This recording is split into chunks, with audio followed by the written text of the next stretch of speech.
उत्तराखंड में आज से चारधाम यात्रा शुरू होने जा रही है और कोर्ट ने साफ किया है कि यात्रा मार्ग पर श्रद्धालुओं की सुविधा और सुरक्षा के लिए सरकार पुख्ता व्यवस्था करे, पुख्ता इंतजाम करे। किसी भी श्रद्धालु को चारधाम के कुंड में स्नान करने की अनुमति नहीं होगी। साथ ही हेलीकॉप्टर से यात्रा करने और सेवा कार्य करने वाले एनजीओ को जिलाधिकारी से अनुमति लेना जरूरी होगा। मुख्यमंत्री पुष्कर सिंह धामी ने भी श्रद्धालुओं से कोविड गाइडलाइंस का पालन करने की अपील की है। तो साधु संतों ने कांग्रेस ने जिस तरीके से सड़कों पर उतरकर नाराजगी जाहिर की थी और कहा था कि सरकार खुद नहीं चाहती कि चारधाम यात्रा शुरू हो। ये पूरा मामला कोर्ट में चल रहा था। हाईकोर्ट ने पहले इस पर रोक लगाई थी, लेकिन बाद में रोक हटा दी गई और अब आज से चारधाम यात्रा की शुरुआत होने जा रही है। लेकिन कई नियमों का पालन करना भी श्रद्धालुओं को जरूरी होगा। और चारधाम यात्रा के लिए अहम जानकारी भी आपको दे रहे हैं ग्राफिक्स के जरिए।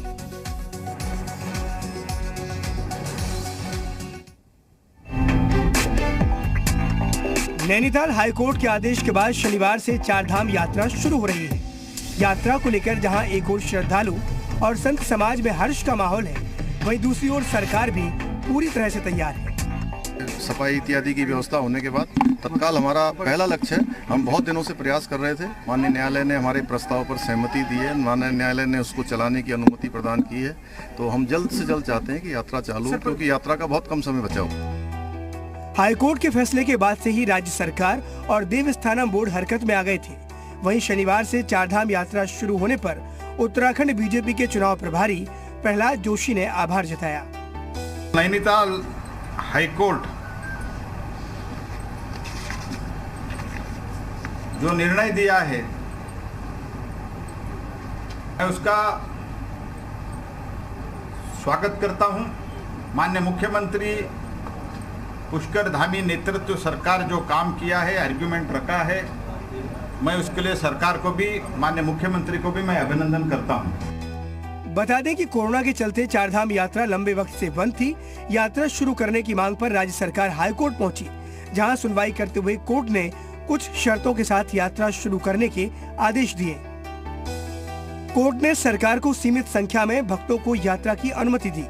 एक दिन में केदारनाथ धाम में 800 और बद्रीनाथ धाम में 1000 भक्ति जा सकेंगे। गंगोत्री धाम में 600 भक्त और यमुनोत्री धाम में 400 भक्तों को अनुमति दी गई है। श्रद्धालुओं को RT-PCR नेगेटिव रिपोर्ट लाना अनिवार्य होगा।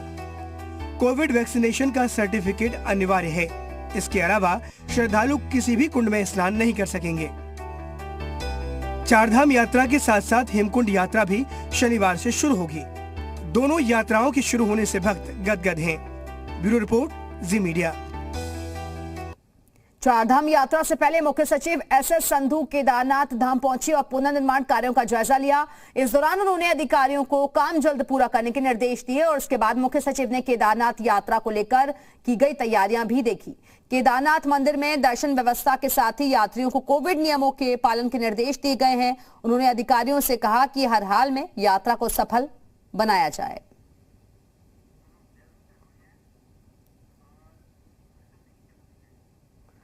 और इस वक्त दो सहयोगी हमारे साथ जुड़ चुके हैं। देहरादून से अनुज हमारे साथ जुड़े हुए हैं, इसके साथ ही साथ चमोली से हमारे साथ हमारे सहयोगी जुड़ गए हैं। लेकिन सबसे पहले रामानुज, मैं आपके पास आना चाहूंगी, क्योंकि हाईकोर्ट ने जिस तरीके से रोक लगाई थी और उसके बाद परमिशन अब दे दी गई है चारधाम यात्रा के लिए, कितना उत्साह और कितनी तैयारी नजर आ रही है सरकार की?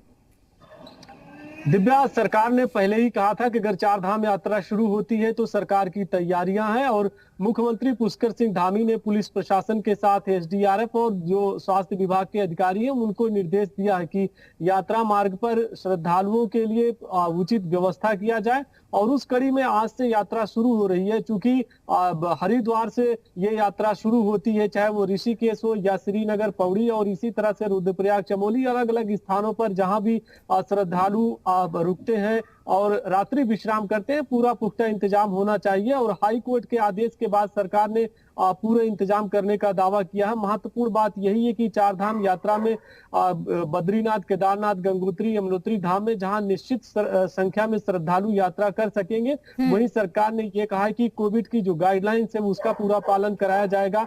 देवस्थानम बोर्ड की वेबसाइट है, उस पर रजिस्ट्रेशन कराना होगा। साथ में अगर कोई ऐसे श्रद्धालु आते हैं जिनके पास में कोविड की दोनों डोज की सर्टिफिकेट्स है, तो उन्हें राहत होगी। तो इस तरह से गाइडलाइंस का भी पालन कराने के निर्देश दिए गए हैं और निश्चित संख्या में श्रद्धालुओं को सभी चारधाम यात्रा के दौरान यानी कि दर्शन करने की बिल्कुल अनुमति नियमों होगी। का पालन करना बेहद ही जरूरी होगा जो भी लोग चारधाम की यात्रा पर निकलेंगे। आप बने रहिएगा रामानुज, हमारे साथ लौटेंगे आपके पास। और चमोली से पुष्कर भी हमारे साथ जुड़े हुए हैं। पुष्कर, देखिए अभी तक लोगों को दिक्कतें भी हो रही थी, जो लोग सीधे सीधे यात्रा से जुड़े हुए थे और उनके व्यापार से जुड़े हुए थे, लेकिन आप भी कहें कि धीरे धीरे उनकी जिंदगी भी पटरी पर लौटेगी। देखिए बद्रीनाथ धाम में करीबन पंडित समाज, साधु संत और व्यापारी जो है काफी टाइम से जो है वहाँ पे धरना प्रदर्शन पर थे। और एक तो जो वहाँ पे साधु थे मौनी बाबा, वो करीबन 16 दिनों से अमल अनशन पर थे यात्रा खोलने को लेकर। लेकिन जैसे ही हाईकोर्ट ने जो है कुछ शर्तों पे जो है यात्रा, चारधाम यात्रा को जो है उस पर रोक हटा दी है, उससे जो है बद्रीनाथ धाम में, बत्तीसपुरी में जो है खुशी की लहर है व्यापारी और साधु संतों में। और जो अमल अनशन पर जो बैठे थे जो मौनी बाबा, उनको कल जो है प्रशासन ने जो उनको दर्शन भी करवाया। लेकिन आज से जो 18 तारीख सितंबर से जो है आज यात्रा शुरू हो जाएगी चार धामों में। और उसमें जो शर्तें रखी हैं हाईकोर्ट ने, करीबन 1000 के आसपास जो यात्री बद्रीनाथ धाम में दर्शन कर पाएंगे एक दिन में। वहीं हेमकुंड साहिब में भी 1000 यात्री जो है वहां पे जा पाएंगे। और 800 के आसपास जो है केदारनाथ धाम में, और 600 गंगोत्री में और 400 यमुनोत्री में। ये सारी व्यवस्थाएं जो है हाईकोर्ट ने जो है प्रशासन और शासन को दी है कि इसी शर्तों पे जो है यात्रा खोल दी गई है।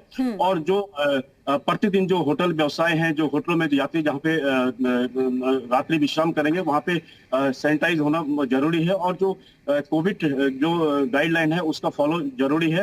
और जो देहरादून जो स्मार्ट सिटी की जो वेबसाइट है उस पर रजिस्ट्रेशन होना जरूरी है। और जो देवस्थानम बोर्ड के यात्रा अगर आपने दर्शन करने हैं तो वहाँ भी जो है दर्शन वेबसाइट पे जो है रजिस्ट्रेशन करना जरूरी है। तो ये तमाम बातें हैं, ये सारी जो है व्यवस्थाएं, तमाम बातें हैं जिनका ध्यान रखना बेहद ही जरूरी है रामानुज। लेकिन देखिए सरकार ने किस तरीके से व्यवस्था की है, उसकी गंभीरता इसी बात से देखने को मिल रही है जब मुख्य सचिव खुद वहां पर पहुंचे और उन्होंने तैयारियों को देखा कि क्या पुख्ता इंतजाम है और क्या सुगम यात्रा कर पाएंगे यात्री।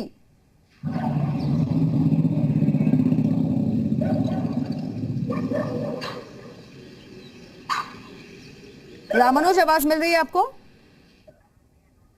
चलिए पुष्कर के पास एक बार फिर से चलते हैं। पुष्कर, और देखिए क्योंकि पुनर्निर्माण का जो काम है वहां तेजी के साथ पहले से ही चल रहा था, भले ही यात्रा शुरू ना हुई हो, लेकिन खुद मुख्य सचिव भी वहां पर पहुंचे और उन्होंने व्यवस्थाओं को देखा है, तैयारियों को देखा है। देखिए केदारनाथ धाम में पुनर्निर्माण का जो काम है वो लगातार जारी है। और इसी के तहत जो है मुख्य सचिव उत्तराखंड वो भी वहाँ पे गए थे और वहाँ पे उन्होंने निरीक्षण किया है। तो और इसी के जो जैसे केदारनाथ धाम में जो पुनर्निर्माण का काम है, उसी के जो अब बद्रीनाथ धाम में भी जो कायाकल्प की जा रही है केंद्र सरकार के द्वारा, वहाँ भी जो है अब काम धीरे धीरे शुरू होना है। क्योंकि जो प्रशासन है वहाँ पे जो 500 मीटर के आसपास का जो दायरा है मंदिर के, वहाँ पे निरीक्षण कर दिया गया कितने भवन है या कितने दुकानें या कितने होटल वहाँ से हटेंगे। वहाँ भी काम जो है शुरू होने जा रहा है बद्रीनाथ धाम में भी। चलिए बहुत बहुत शुक्रिया आपका पुष्कर।